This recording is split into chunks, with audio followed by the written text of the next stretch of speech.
Olá, bom dia. Oi, pessoal, bom dia. Reviravolta no caso do vidraceiro que morreu dentro de um hospital em Vitória.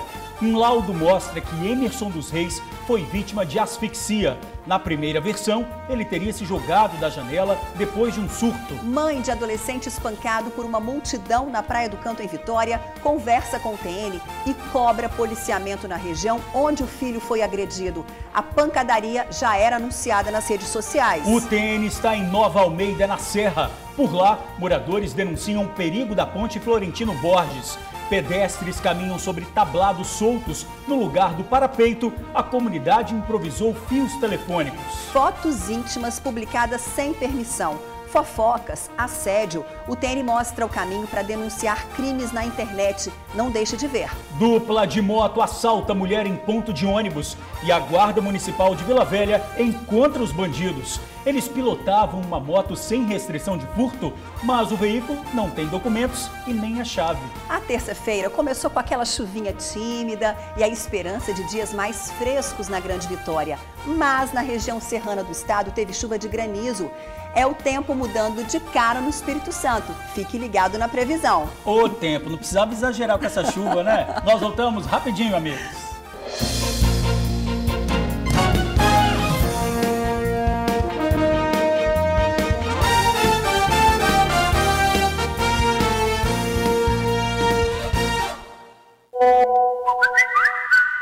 A família nunca se conformou com a versão passada em outubro do ano passado. Ela dava conta que o vidraceiro Emerson Antônio dos Reis teria batido a cabeça durante um surto e morreu no Hospital das Clínicas, em Vitória. 4 meses depois, o laudo confirma. Emerson foi asfixiado. Um advogado acompanha o caso e fala sobre medidas legais que serão tomadas.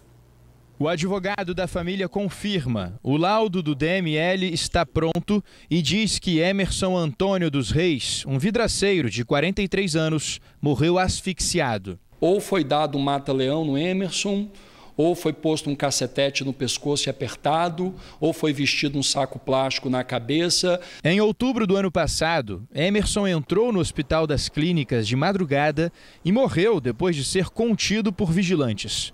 Na versão deles, Emerson teria batido a cabeça durante o surto e morreu. Mas agora, com o laudo do DML, essa versão não faz mais sentido. Não há que se falar que ele morreu porque engasgou, porque ele bateu cabeça, não há evidência de traumatismo craniano, não há do que dizer que ele morreu porque cortou o braço, a perna, a garganta, seja o que talvez criarem dilação. Nada disso. A morte do Emerson é clara. Asfixia mecânica por compressão extrínseca de vias aéreas. A família recebeu a notícia de que Emerson morreu asfixiado e isso só confirmou a crença deles. A história que está sendo contada é uma invenção. A família está bastante chocada, porque, como em alguns outros momentos já foi demonstrado, o Emerson ele era o paizão da família. Ele era aquele cara que tinha um papel de cuidador de todos ali na família. E a versão que havia sido apresentada inicialmente, ela era uma versão que trazia à família uma indignação muito grande. Por quê? O Emerson nunca teve histórico de surto, de alucinação, de nada disso. A partir de agora, com esta confirmação da causa da morte, o inquérito policial vai ser concluído. E em seguida, o advogado diz que todas as medidas legais serão tomadas. Como as autoridades policiais ainda estão em diligências, porque o laudo não tá, o inquérito não está fechado, então nós estamos aguardando que seja concluído, mas a partir do momento que fecharem esse inquérito, o escritório já está preparado para poder dar os encaminhamentos de acordo com o fechamento desse inquérito. Bom, confirmando o que disse o advogado, a Polícia Civil investiga o caso. E o Hospital das Clínicas afirmou que colabora com a apuração e não há histórico de agressões por parte da equipe de vigilância terceirizada. Uma criança de 3 anos ficou mais de 4 horas refém do próprio pai. O caso aconteceu em Itapuã, Vila Velha. Ele ameaçava matar a menina com uma faca e em seguida tirar a própria vida. O motivo seria o fim do relacionamento com a mãe da criança. Equipes da Companhia Independente de Missões Especiais, o CIMESP, policiais militares e uma ambulância do SAMU deram suporte durante toda a ocorrência. Dentro do apartamento, uma criança de 3 anos era mantida refém pelo próprio pai. O homem, armado com uma faca, ameaçava se matar. Ele pedia a presença da ex-mulher para libertar a criança. Segundo familiares, o homem é dependente químico, usuário de crack. O casal já estava separado há cerca de 3 meses, mas continuava morando no mesmo apartamento. A mãe da criança saiu para trabalhar e recebeu ameaças pelo telefone celular. Era o ex-marido dizendo que mataria a filha do casal. Esse vizinho do casal preferiu não se identificar. Ele conta que ficou surpreso com o ocorrido. Eles estão juntos há muitos anos mesmo. Sempre foram tranquilos, assim, ninguém nunca viu nada de alteração da parte dos dois, assim, né? Então, esse fato que está acontecendo aí, para todo mundo, assim, que os conhece bem, ou pelo menos de vista, assim como eu conheço, assim, só de vista, é estranho, né? Então a gente não está entendendo nada, a gente está perplexo, né? Durante a ocorrência, uma área do condomínio foi isolada para as negociações. A criança foi mantida refém por mais de 4 horas. O homem se entregou. A criança saiu do apartamento no colo de um policial. Ela foi resgatada sem nenhum ferimento e entregue aos avós. O homem foi levado do local em uma ambulância do SAMU. A PM disse que verificou que se tratava de uma tentativa de suicídio e que o pai não tinha feito nada com a criança. O homem foi encaminhado para o Hospital Estadual de Atenção Clínica em Cariacica, onde recebe tratamento. A ponte Floriano Borges, em Nova Almeida, na Serra, é a principal ligação entre o município e cidades como Fundão e Aracruz. Muita gente passa por ali todos os dias, mas passam com medo. É que a estrutura está toda comprometida, tablados soltos, falta corrimão. Para amenizar a situação, os moradores usaram fios de telefone como proteção. Para passar pela ponte Floriano Borges, em Nova Almeida, na Serra, tem que ter coragem. Não é preciso caminhar muito para começar a perceber os riscos. A estrutura completamente comprometida transforma a ponte em obstáculo. Caminhar por tablados soltos, não ter onde se apoiar. Sensação de muita insegurança, muito medo, né? Devido à situação precária que se encontra, o guarda-corpo, os tablados, né, da faixa de pedestre. Então, passando ali, você se sente muito inseguro. Entre um parapeito e outro, a improvisação. Neste vídeo, a prova de que os próprios moradores utilizaram fios telefônicos para criar uma proteção. Ferros expostos, e há quem diga que o abandono na ponte reflete também outro tipo de insegurança.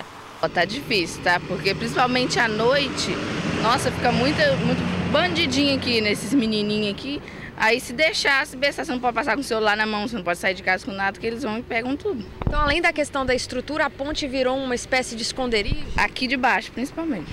A ponte é parte da ES-010, de responsabilidade do Departamento de Estradas de Rodagem. Liga a Nova Almeida, a Fundão e a Jacaraípe. E para a população, é sinônimo de progresso. Que é a ES-010, que ela corta, né, a serra, pega a Praia Grande, Fundão e vai-se embora ali para Aracruz.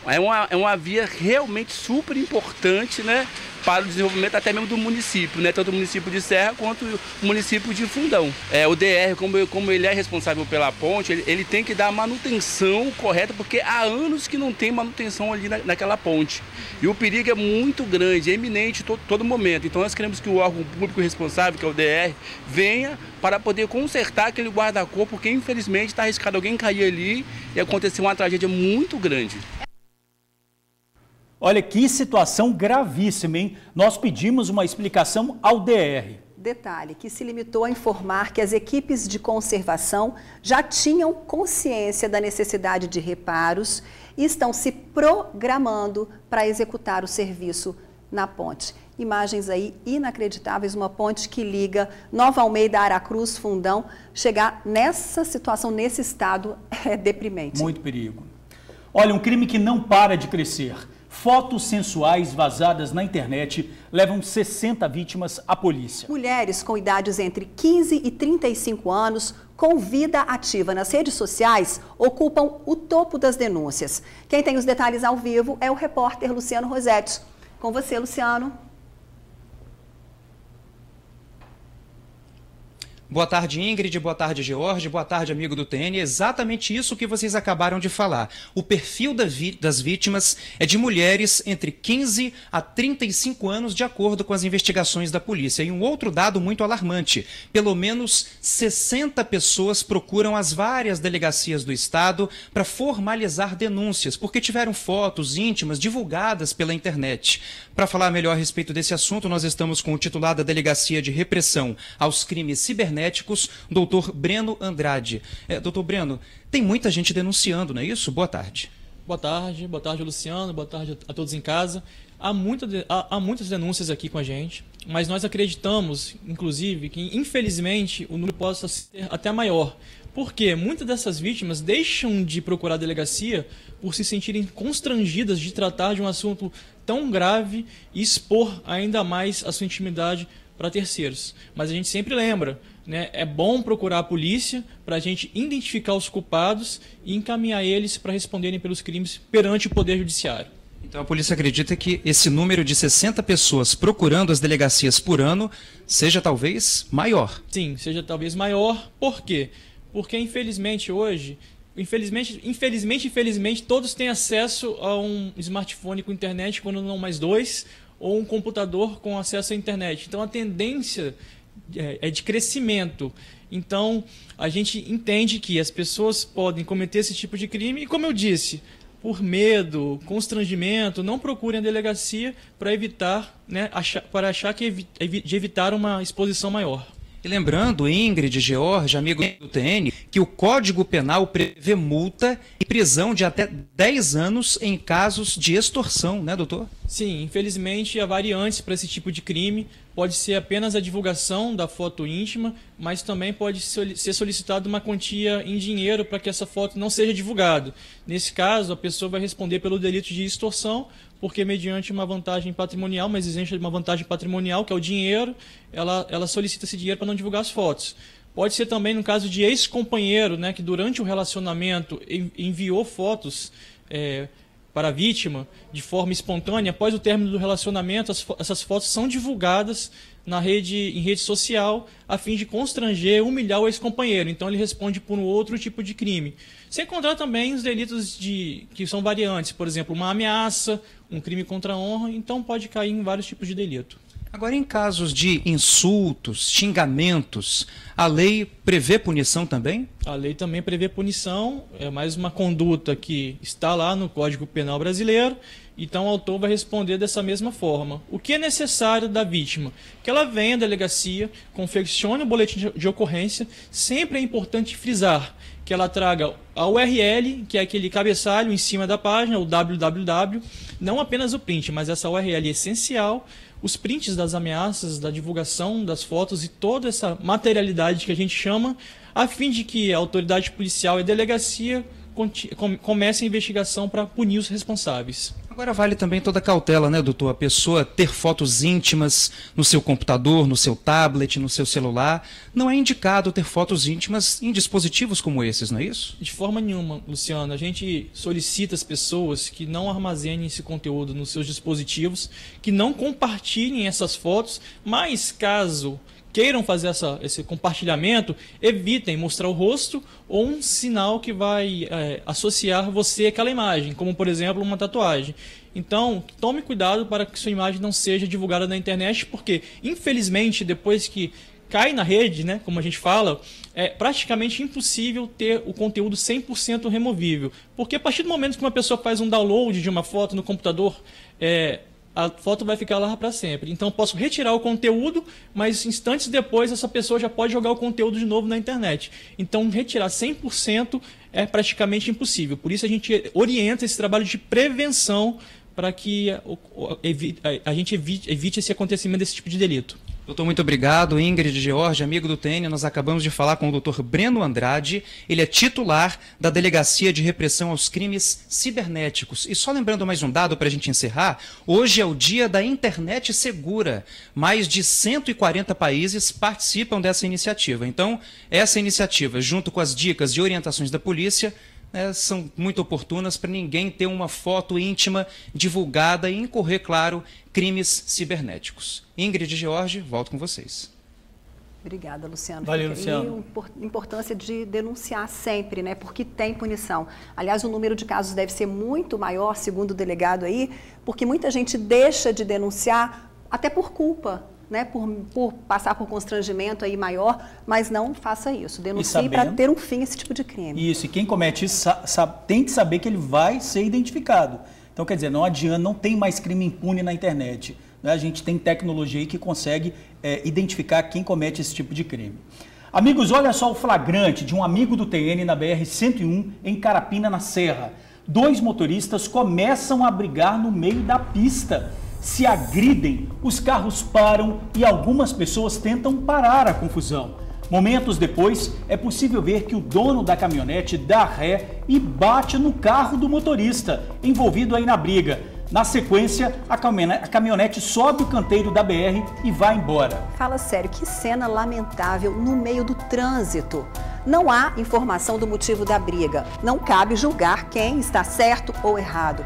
Aqui fica o registro de algo impensável. É preciso mais tolerância, amigos. Sangue quente, como diz o ditado, não combina com direção.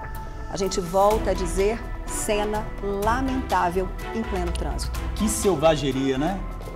Olha só, mais um comerciante no prejuízo por causa de arrombamento. Desta vez, uma loja de chocolates foi alvo dos criminosos em Vitória. O bandido usou uma bolsa térmica para levar chocolates. Também furtou moedas e um headphone.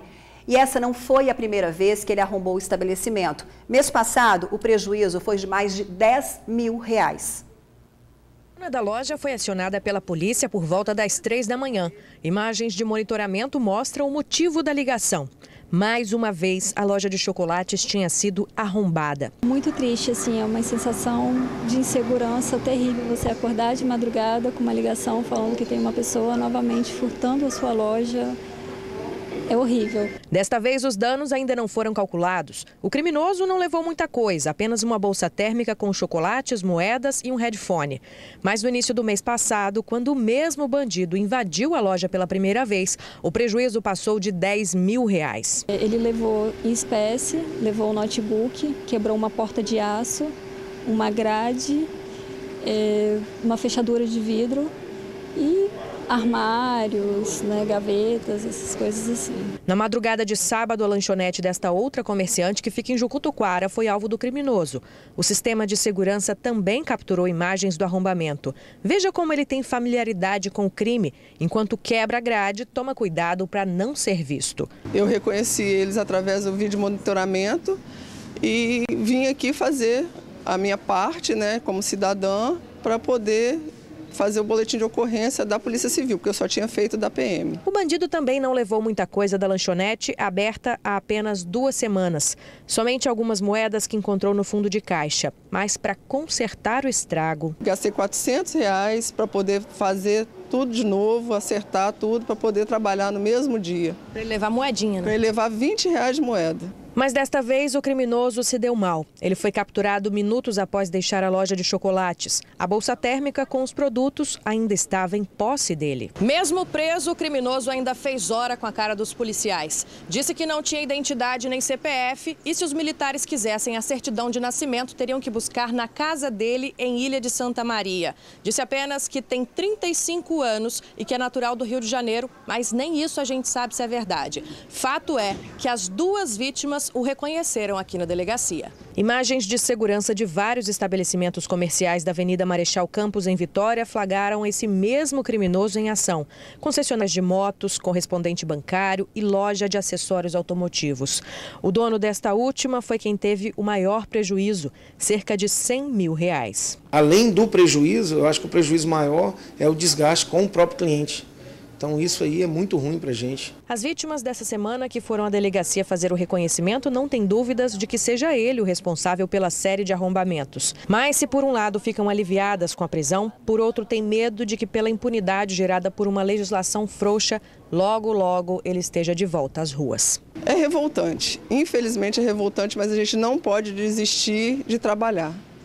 A gente tem que lutar e lutar contra esses melirantes. Eu espero que agora tenha justiça, que ele vá realmente preso, para que não aconteça nem comigo, nem com outra pessoa mais. Olha, realmente, a gente espera que ele fique preso um bom tempo para aprender aí a viver em sociedade, mas eu acho que essa espera tem que ser deitada. Lamentavelmente, é dizer isso, tem que esperar deitado, porque a gente sabe que isso não vai acontecer. Apronta, faz hora com a cara da polícia e vai ganhar liberdade, não dá, né? Porque, afinal de contas, não é justo que o comerciante que luta já com tanta dificuldade para manter o negócio, gerar empregos, continue a arcar com esse tipo de prejuízo, né? Um vídeo que circula na internet mostra a agressão sofrida por um adolescente na Praia do Canto, em Vitória. Mais de 20 pessoas batiam nele. Mensagens publicadas nas redes sociais apontam que a briga já estava programada. O TN conversou com a mãe do menor. Não dá nem para contar quantas pessoas participam da agressão. O que vemos é um adolescente de 17 anos sendo segurado e espancado. O vídeo dessa briga, que aconteceu no Triângulo das Bermudas, na Praia do Canto, em Vitória, circulou nas redes sociais até chegar na mãe do rapaz agredido. Um menino que estava na confusão postou o vídeo. Aí eu comecei a ler os comentários, que eu percebi que era o meu filho que estava lá no meio pela roupa, né? Aí eu fui, perguntei meu filho, aí ele falou que era ele mesmo, perguntei a roupa que ele estava, era ele mesmo. Eu chamei ele para conversar, ele falou que o meu filho mesmo não tinha nada com isso, que ele tipo que comprou a briga do amigo, que a confusão mesmo era com o amigo dele, né? Essa confusão aconteceu na noite de sábado, nesse final de semana, bem ali perto daquele ponto de ônibus onde os jovens se reúnem. E pelo visto, essa briga já tinha data e local para acontecer. Estes comentários e postagens em redes sociais mostram as provocações. Algumas mensagens são de ameaça e outras definem onde e quando será a briga. Mesmo depois do vídeo ter circulado e da agressão sofrida por este rapaz, as provocações continuam. A mãe do adolescente acredita que deveria ter um policiamento na região. Assim, a agressão poderia ter sido evitada. Aquele tanto de menino, nossa, eu pensei assim, que ele tinha desmaiado. Teve uma hora do vídeo que não deu mais pra ver ele, né? Aí eu até, nossa, fiquei desesperado. É difícil, porque não tem como eu segurar ele em casa, né? Se tivesse policiamento ali na hora, eu acho que tinha evitado, né? A Polícia Militar informou que os militares foram acionados para verificar a suposta briga. Uma equipe esteve no endereço passado pelo solicitante, mas os supostos envolvidos não estavam no local. E vejam bem, nas redes sociais há mensagens dizendo que essa briga aí será vingada no próximo fim de semana. Ou seja, gangues já estariam marcando confronto na Praia do Canto e a confusão já estaria anunciada. Olha que tristeza a gente vê imagens assim, ó, de adolescentes que deveriam estar se divertindo, né, ali na região, de bares ali e marcando briga.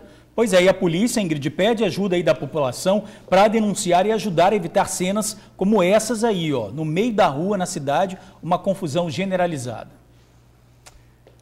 Quando a faixa de pedestre se transforma num perigo.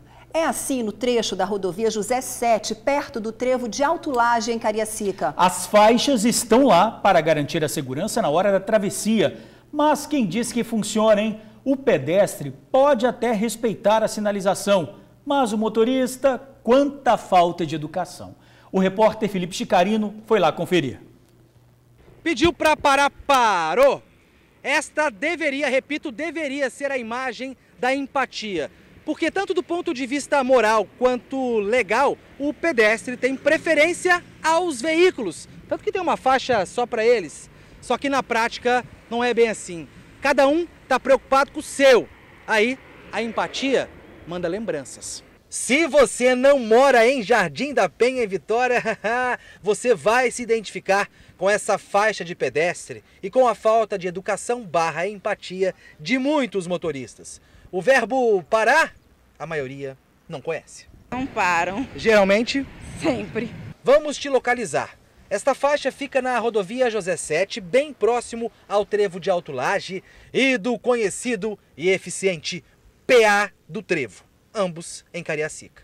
Por isso, tem muita gente que passa por aqui e que precisa atravessar com segurança. Mas falta BV, boa vontade. Tem que ficar esperando, olhando para ver se eles vão parar, porque às vezes um tem a boa vontade, mas o outro já não tem, né?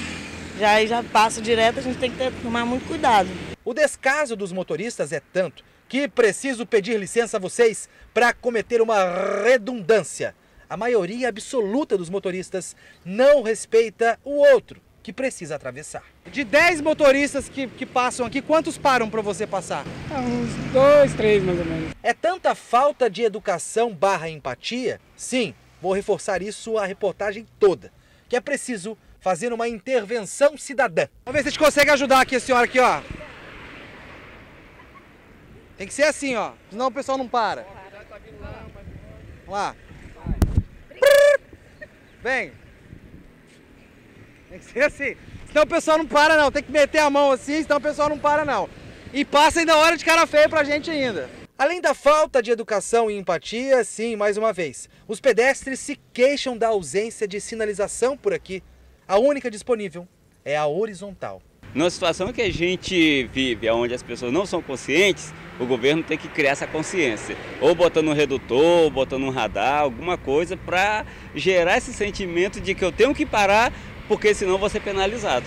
Empatia, se colocar no lugar do outro, na academia da vida, é preciso malhar, exercitar isso.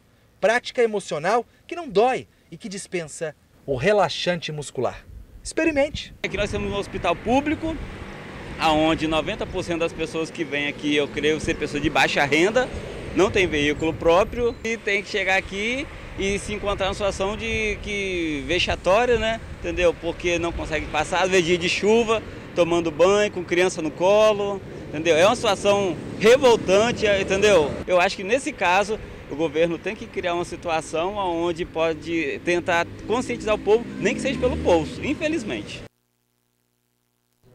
Pois é, Ingrid, a gente está vendo aí uma situação que o Felipe bateu muito pé aí na reportagem sobre a empatia, que é você se colocar no lugar do outro, de quem está atravessando e parar o carro, mas também a gente tem que olhar o outro lado, que ali é uma via de grande movimento. Nós temos 3 pistas ali e olha como que os carros passam em velocidade. Então, quer dizer, às vezes, parar ali naquela faixa pode causar um problema maior, um acidente, né? e fazer vítimas na faixa, fazer vítimas no carro. Então, o que a gente está vendo ali é que, na verdade, tem que ser colocado um sinal de trânsito. Um sinal de trânsito, um sinal de trânsito, um redutor de velocidade. Coisa assim nesse exatamente. Nível, né? Ou se é para fazer isso, para parar, colocar uma faixa elevatória, aquela faixa mais alta, que aí o carro obrigatoriamente vai ter que parar. Mas ali precisa de especialistas para analisar essa situação, que é grave mesmo. Então, e a gente pediu uma resposta do DR, responsável pela rodovia, que disse o seguinte, que não há previsão para instalar fiscalização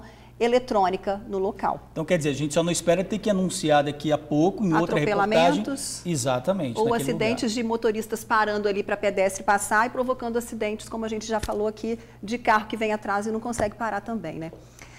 Mais uma vítima de assalto no ponto de ônibus, mais um trabalho importante da Guarda Municipal de Vila Velha. A dupla de moto roubou a mulher. Agentes perseguiram os bandidos que foram localizados. E um detalhe misterioso, eles pilotavam a moto sem restrição de furto, mas não tinham nem os documentos e nem a chave do veículo. Depois de um dia inteiro de trabalho, um assalto que provocou o desespero dessa mulher. Ela conta que estava num ponto de ônibus no bairro Soteco, em Vila Velha, quando foi surpreendida pelos assaltantes, que simulavam estar armados. Depois de 2 minutos, assim, a moto parou e já me abordou, pediu o celular com ignorância, aí eu meio que segurei o celular, aí eles mostraram assim, tipo assim, uma arma que eu não vi, porque eles não levantaram o negócio da camisa, mas ficou um volume assim por baixo, dava pra ver que parecia que ele estava armado, aí eles me pediram o celular de novo, aí na hora que eu meio que recusei de novo assim, eles fingiram que ia descer, aí na hora que eu peguei, vi que eles estavam negociando, me impressionando, eu fui e entreguei o celular, e eles logo partiu também. A guarda municipal passou pelo local logo depois do assalto. A vítima ainda estava em prantos e contou com o apoio de outras pessoas que viram a ação dos criminosos para fornecer algumas informações. A equipe da GM iniciou então uma varredura e conseguiu localizar os suspeitos. A gente começou uma perseguição ali de Soteco, indo em direção a Cristóvão Colombo, ali naquele canal Bigos que prossegue para o terminal de Vila Velha, né? E ali eles fizeram um contorno voltando em direção à Glória e tentamos uma primeira abordagem, eles não respeitaram e na tentativa da segunda abordagem eles jogaram a moto em cima da viatura e tentaram correr ainda fugindo, né? A viatura da Guarda Municipal de Vila Velha acabou sendo danificada. Mas o Wallace Gonçalves Chagas, de 20 anos, e Johnny Pérez Conceição, também de 20 anos, foram presos e o celular da vítima recuperado. Conseguimos pegar os mesmos e a vítima reconheceu, né? E reconheceu o celular também e conseguimos recuperar o celular da mesma. Essa aqui é a moto utilizada nesse assalto. A gente vê que os dois capacetes ainda estão aqui sobre a moto, mas, segundo a Guarda Municipal, essa moto não possui restrições por furto ou roubo. Só que os dois criminosos, ou o condutor da moto, não possuía nem os documentos, nem a chave do veículo. Mesmo com os pertences recuperados, a vítima fala do trauma após o crime. Este foi o segundo assalto que ela sofreu em apenas 6 meses. Lá perto do meu bairro mesmo, perto da minha casa, eu tinha sido assaltada. Levaram minha bolsa com meu celular, com tudo dentro. Aí só que dessa vez eu não tive sorte, não encontrei nada. Então a gente fica meio inseguro de sair de casa, de sair para trabalhar e não voltar com os seus pertences mais de que você saiu de casa, né? E a vítima só conseguiu gravar com a nossa reportagem passado um tempo porque chorava muito logo depois de mais esse assalto no ponto de ônibus.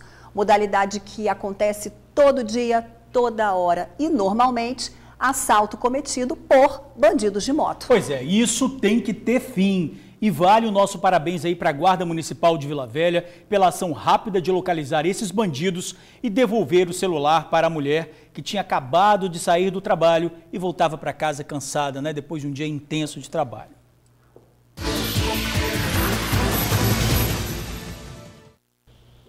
Começamos a falar de emprego. São chances para auxiliar administrativo, analista de RH, captador de imóveis, recepcionista, supervisor de loja, auxiliar de saúde bucal e comprador.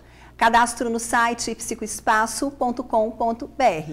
3 assaltantes invadiram uma pizzaria em Coqueiral de Itaparica, Vila Velha, e saquearam os clientes. Depois de fazer ameaças, fugiram, mas acabaram perseguidos e presos pela polícia. Os clientes da pizzaria estavam na parte externa da loja quando foram abordados pelos criminosos. E enquanto um deles, que estava armado, apontava o revólver para as vítimas, os outros 2 começaram a recolher os celulares. Este homem teve o celular roubado e conta que a ação dos assaltantes foi muito rápida. A gente estava sentado na pizzaria, na calçada, né? E de repente 2 indivíduos chegaram, armados, e pediram: passa o celular, a gente sem reação nenhuma, entregamos o celular. Eles estavam bem nervosos, ameaçou atirar na hora que eu fui para deitar no chão. Aí eu fui, entreguei um celular e o outro botei no bolso, ele não revistou. O assalto aconteceu por volta das 8 da noite. Os criminosos fugiram por aqui, a Avenida Saturnino Rangel Mauro. Eles entraram em um carro que estava estacionado logo ali atrás e fugiram no sentido centro de Vila Velha. Este homem viu o trio fugindo e alertou as outras vítimas sobre as características do carro em que eles estavam. Eles foram correndo pro lado de lá, né? Depois dali, eles pegaram um carro. Aí eu vi qual era o carro. Eles saíram, que eu não vi que não tinha ninguém. O carro saiu bruscamente. Aí eu avisei o rapaz que estava aqui, ele foi atrás. Foi o próprio cliente que começou a perseguição aos assaltantes e aí forneceu as coordenadas necessárias para que eles fossem localizados pela polícia. O sócio estava com outro celular no bolso, eles não revistaram nem nada. Eu peguei o meu carro e fui acompanhando eles de longe, em contato com a polícia militar no 90, explicando cada passo que eles estavam fazendo, e a polícia pegou eles acho que 3 quilômetros ou 4 quilômetros na frente. Johnny Frank Rufino, de 32 anos, é o assaltante que estaria armado. Ele foi preso junto com os comparsas Leandro Ribeiro Alves, de 23 anos, e Valmir Cardoso Lopes, de 18 anos. Com o trio, a polícia apreendeu a arma utilizada no crime, este revólver calibre 32, e ainda recuperou os celulares das vítimas.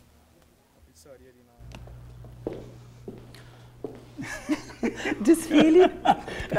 Eu falei que ela era a Ingrid Bint, ela fez questão de dar o desfile uma hora dessa. Olha só, a polícia diz que os bandidos foram autuados em flagrante por roubo e já estão no presídio em Viana.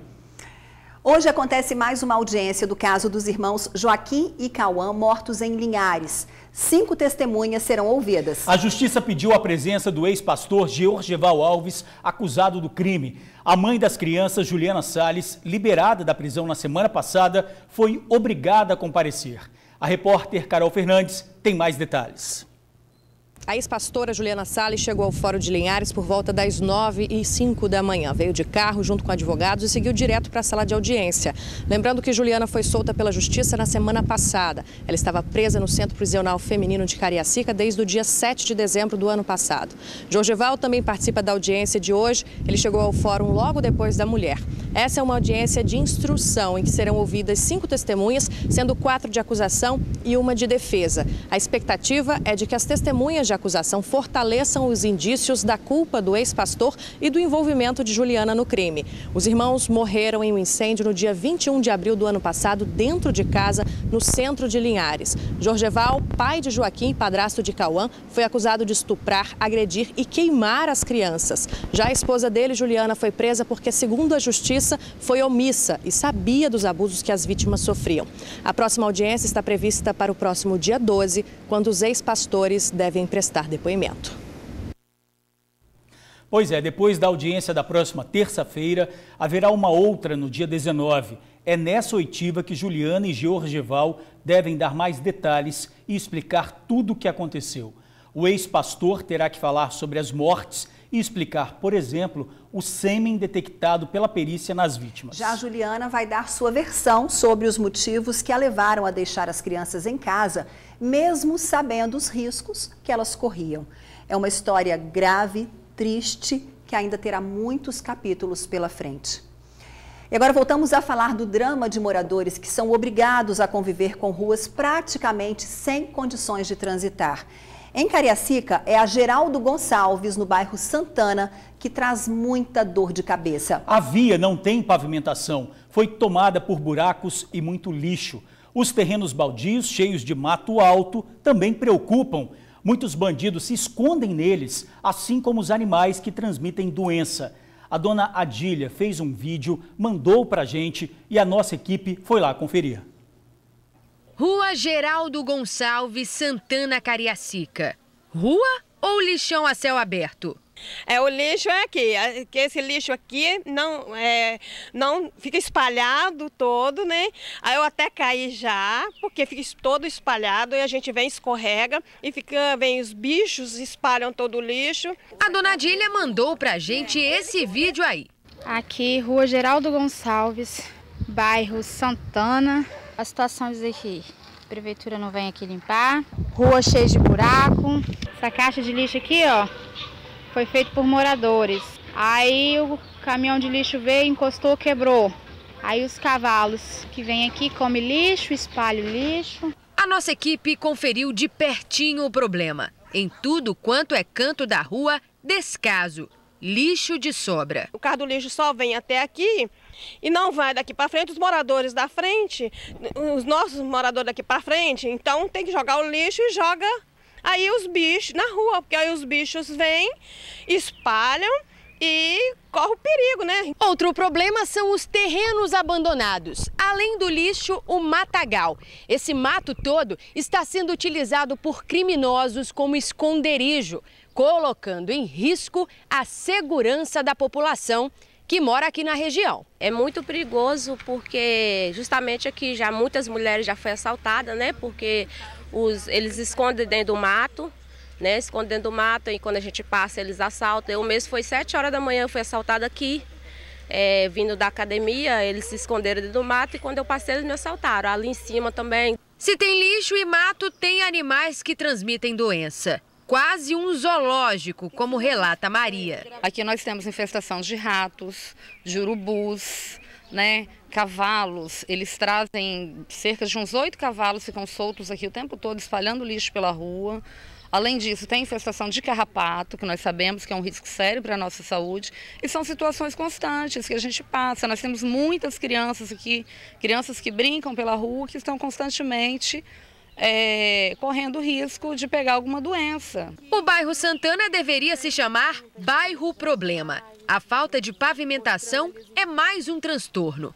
Ruas sem calçamento vão se transformando em ruas de buraco, como esse aí. Aqui esse calçamento é assim do jeito que você está vendo aí. O vizinho aqui conserta, quando vem a água, arranca tudo e a prefeitura não faz nada pela gente. Problema geral aqui, a gente está abandonado mesmo. Tem mais de ano que não passa um gari na rua, tirando mato, porque antes passava. Vou ser bem sincero para você, mas hoje não passa mais nada. Quando chove, os bueiros, vem tanto lixo que entope que a minha casa já entrou água, 2 palmos de água na minha casa. A gente está abandonado, a gente paga os nossos impostos, vem cobrando tudo, o IPTU chega todo ano para a gente pagar. A gente está aí abandonado, sem nada sem solução nenhuma para a gente, entendeu? Imposto chega direitinho sempre, né? Imagem lamentável de urubu essa hora na rua. Bom, a prefeitura informou que estão previstas obras de drenagem e pavimentação nas ruas 12 de outubro, 6 de fevereiro e 31 de março. Quanto aos buracos, diz que a comunidade tem que pedir o serviço de tapa-buraco pelo telefone 3354-5451. Sobre o lixo e terrenos particulares com mato, disse que faz a limpeza por toda a cidade e explicou ainda que gasta cerca de R$2 milhões por ano limpando pontos viciados. Os moradores devem denunciar o descarte irregular de lixo para a ouvidoria no telefone 162. A prefeitura disse ainda que só no ano passado foram aplicadas 18 multas por descarte irregular. Elas variam de 50 a 25 mil reais. Sobre os cavalos soltos nas ruas, informou que abriu processo de licitação para a contratação de uma empresa que faz o recolhimento de animais de médio e grande porte. E a população também deve denunciar donos desses animais, ligando na ouvidoria pelo 162. Chuva de granizo assusta moradores de Afonso Cláudio, na região serrana do estado. O intenso temporal durou cerca de 30 minutos e veio acompanhado de ventos fortes. O alerta de chuva foi feito pelo Instituto Nacional de Pesquisas Espaciais, o INPE, e também vale para esta terça-feira. A previsão é que a frente fria fique no Espírito Santo e provoque pancadas de chuva e trovoadas em praticamente todo o estado agora à tarde. Pela manhã choveu bastante em vários pontos e ainda há expectativa de temporais nas regiões sul, serrana e noroeste. A temperatura diminui um pouquinho. Na Grande Vitória, máxima de 29 graus. E a lua é nova. E a gente estava falando ontem, né, Ingrid, sobre que tinha previsão para começar a semana já com chuva, domingo, e agora chegou, né? Agora chegou. Só não precisava chegar tanto assim com chuva de granizo, né? Que aí destrói plantação, prejudica as casas, né? Mas o que não pode chegar mesmo é chuva semana que vem, né, Jorge? Não é verdade, não pode. Pois é, essas férias estão anunciadas. Nossa, a gente só fala disso ultimamente, né? Roda, capa aí. Terça-feira, 5 de fevereiro. Vamos juntos conferir o que traz em destaque o jornal A Tribuna. Governo quer mudar leis para colocar mais bandidos na cadeia. Aqui na foto principal, um ano depois de laudo que apontou falhas, segunda ponte ainda tem riscos. Planos de saúde já estudam autorizar consultas pela internet. 50 anos de distância não impediram nosso amor. 60 vão à polícia por causa de fotos sensuais vazadas na internet. E ainda destaque no jornal A Tribuna desta terça-feira. No AT2, Silva bota seu bloco na rua. Cupom para concorrer a R$500 em compras. E jovens marcam até horário para brigar na Praia do Canto.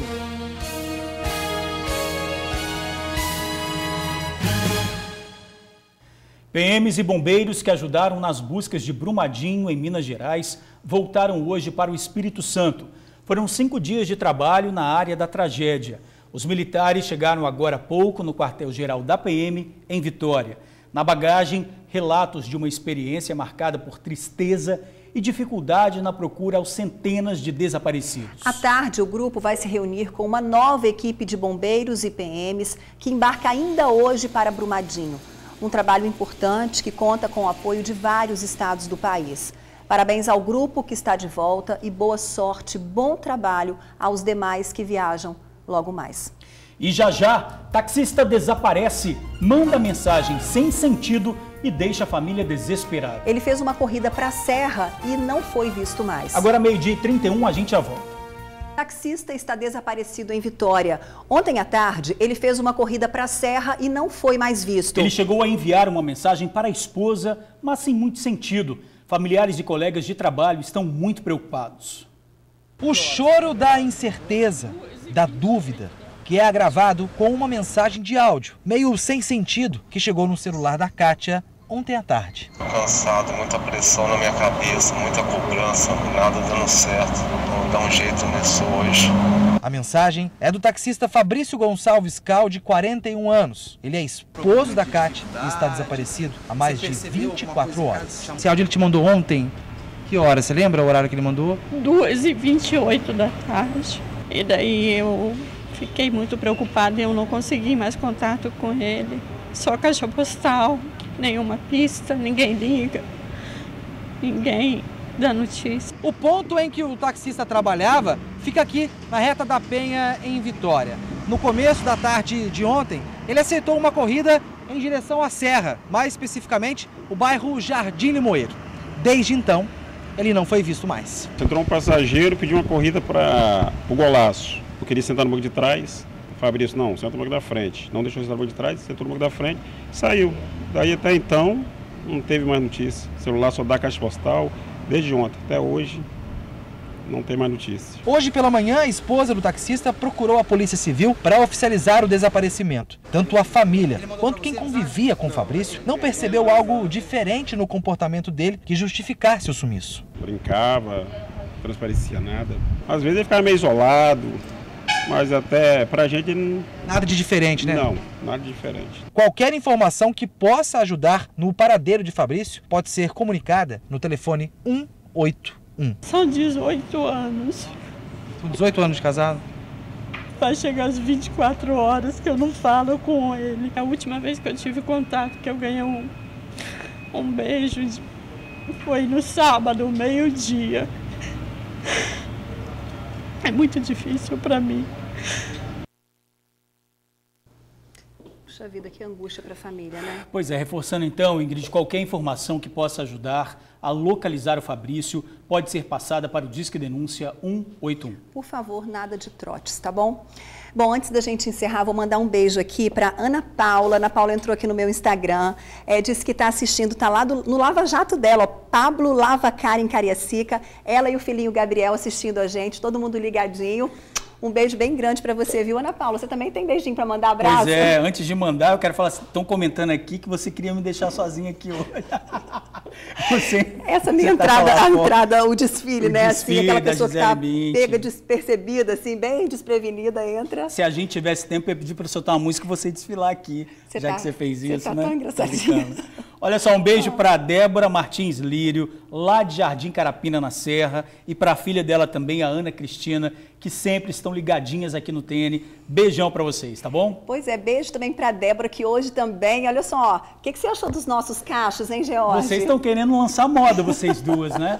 Cabelo assim, ó, lançar moda. A Luísa Dyer, que faz a make, cabelos assim, amei. Daquele jeito, né, Débora? Não, Luísa fez em 5 minutinhos, eu acordo com o cabelo assim, né, aí ela deu um tchan, esse negócio de chapinha, né, libertador isso aqui, amei. Não é? Bom demais.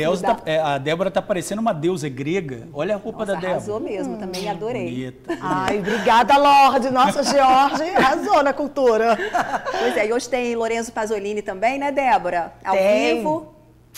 Agora como presidente da Comissão de Proteção à Criança e ao Adolescente, né, à frente da Assembleia Legislativa, para a gente debater a questão dos jovens que estão aí marcando encontros pela internet. Aconselho para os pais, vamos prestar atenção, mudar um pouco esse nosso país, começando pela gente. Perigoso isso, né? Ó, um beijo para você e amanhã a gente está aqui te esperando às 11h45. Beijão.